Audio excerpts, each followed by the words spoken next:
presentation about all material, density porosity, permeability, and SIF analysis. Before we start our presentation, let us to introduce ourselves. We are the group from PRD 1A class. We have 7 members. First of all, I am Muhammad Tariq Akbar Gibran. I am Kyogi Viandika. I am Anggota Muhammad Jani. I am Daniel Siwaji. I am Asna Amelia. I am Muhammad Ramazan.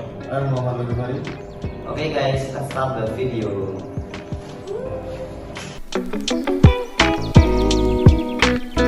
What is porosity? Porosity is the size of the pores or space between rocks where reservoir fluid accumulates. This can be shown in a general formulation as the ratio of the rock pore volume to the total rock volume. The unit of porosity is percent. The amount of porosity is important in counting oil and gas reserve, original oil in place or original gas in place. Factors that influence porosity. The first grain shape and rock size, the more regular the shape, the greater the porosity of the rock. On the other hand, if it's regular, the porosity will be smaller for heterogeneous rock grains, not uniform. Have small pore size. Meanwhile, rock grains that are uniform, homogeneous, have relative large, large pores. Number second, distribution of packing details, packing arrangement. The cubic arrangement has the greatest porosity, 47.6%. The third rock cementation, the greater the cementation content of the rock, the smaller of the porosity valley rocks.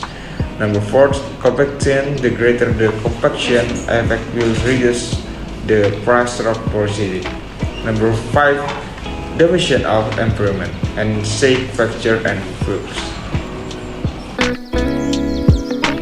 There are two porosities based on the geological process.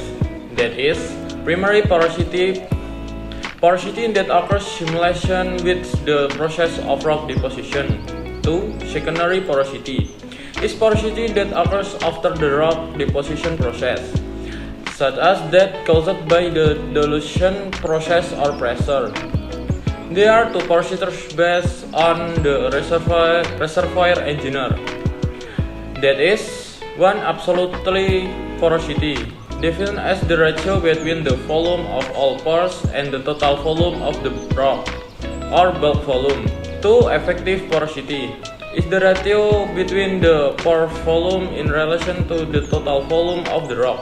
Because oil can only flow through the pores relate, then the main priority in its application in the field is effective porosity.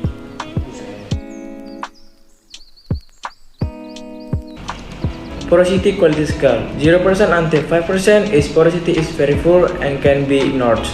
5% until 10% porosity. Poor porosity. 10% until 15% is fair porosity. 15% until 20% is good porosity.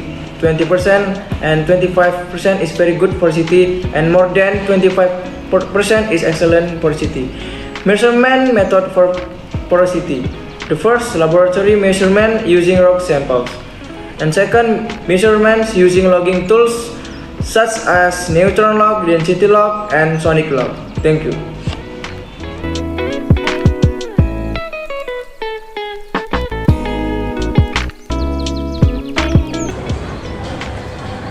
The next material is permeability. Permeability is the ability of a rock to allow fluid to flow in the porous media in the rock. Permeability is highly dependent on grain, shape and size, pore structure, cementation, and fractures. This permeability measurement is very important in predicting the grades, whether oil or air, in rocks in a reservoir. Factors influencing permeability: number 1 is shape and size. Number 2 is cementation. Number 3 is arrangement of details. Number 4 is relationships between pores. Number 5, clay content.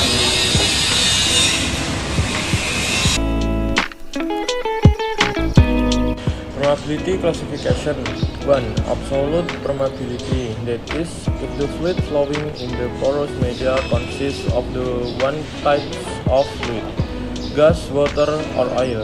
2. Effective permeability, that is, if the fluid flowing is more than one type of fluid, or in other words, effective permeability is the ability of rocks to allow fluid to flow in the presence of other fluid in the rock. 3. Relative permeability, namely the ratio of effective permeability to absolute permeability. Permeability quality classification. Quality permeability is value.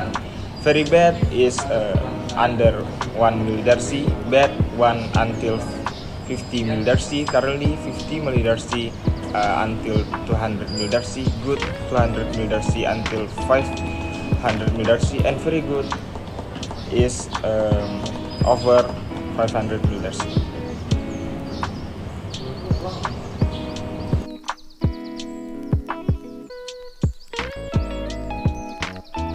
Sieve analysis. Sieve analysis is determining the percentage of aggregate grains that pass through a set of sieve during the completion stage of a well. It is highly recommended to control the sand produced along with the production fluid, because if this is not done, it will cause several problems with the production equipment, in addition to causing blockage at the bottom of the well. So this will affect the amount of production.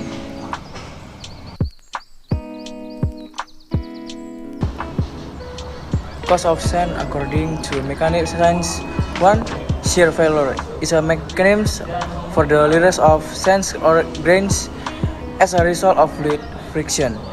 The amount of friction for is determined by the viscosity and production rate of the fluid.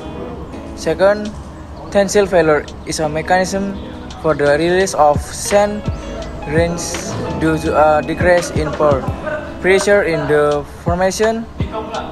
And third, cohesive failure is an mechanism for the release of sand grains due to the binding material or cement between the grains, which is not strong enough to hold the grains together. Coping methods, gravel pack, and screen liner. In the screen liner compaction method, the casing is installed to the top of the layer or productive zone. Then the liner is installed in the productive formation so that the sand that enters the productive flow is retained by the screen. The gravel pack method is carried out by injecting a number of gravel and productive formation around the casing so that the fluid is retained by the sand which form a barrier behind the gravel, and the gravel is retained by the screen. That's all for our materi and presentation. Thank you. Goodbye.